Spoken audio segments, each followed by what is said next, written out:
Hello అందరికీ అందరు ఎలా ఉన్నారు? బాగున్నారా? నేను చాలా బాగున్నానండి.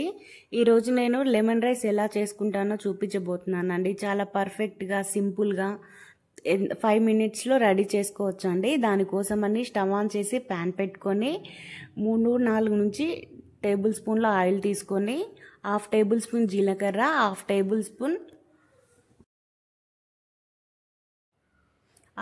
స్పూన్ ఆవాలు వేసుకొని బాగా ఫ్రై చేసుకోవాలి. ఫ్రై అయిపోయిన తర్వాత 1 టేబుల్ స్పూన్ పచ్చి శనగపప్పు, 1 టేబుల్ స్పూన్ మినపప్పు వేసుకొని బాగా కలుపుకోవాలండి.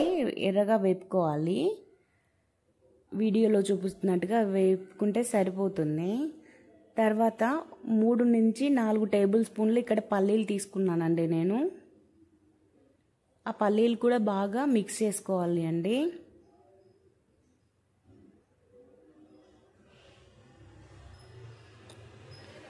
ఇలా బాగా మిక్స్ చేసుకున్న తర్వాత మనం ఇక్కడ నేను కారం పొడి వేయనండి. రుచికి సరిపడా నేను ఇక్కడ పచ్చిమిర్చి తీసుకుంటున్నాను. నేను 5 నుంచి 6 పచ్చిమిర్చి తీసుకొని ఇలా పొడుగ్గా తరుక్కొని వేసుకున్నానండి.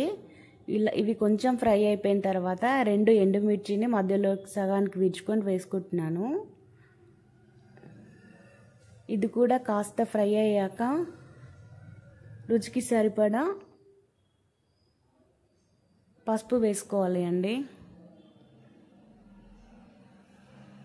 తర్వాత ఒక 2 రెమ్మలు కరివేపాకు వేసుకోవాలండి. ఇది కూడా బాగా మిక్స్ అవ్వాలి. ఇలా కొంచెం అన్నీ ఫ్రై అయిపోయిన తర్వాత పసుపు వేసుకోవాలండి. ఇక్కడ నేను 1/2 టీ స్పూన్ పసుపు వేసుకుంటున్నాను మంచి కలర్ కోసము.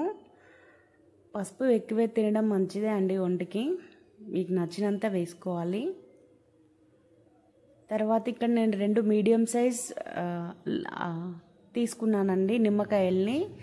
అలా పిండుకొని గింజలు లేకుండా ఒక స్ట్రైనర్ సహాయంతో వేసుకున్నానండి జ్యూస్ అంతా. ఇక్కడ నేను సాల్ట్ వేయట్లేదండి. నేను అన్నంలోనే సాల్ట్ వేసుకొని ఉడికించుకొని పక్కకు పెట్టుకున్నాను. అది చల్లారనిచ్చుకున్నాను.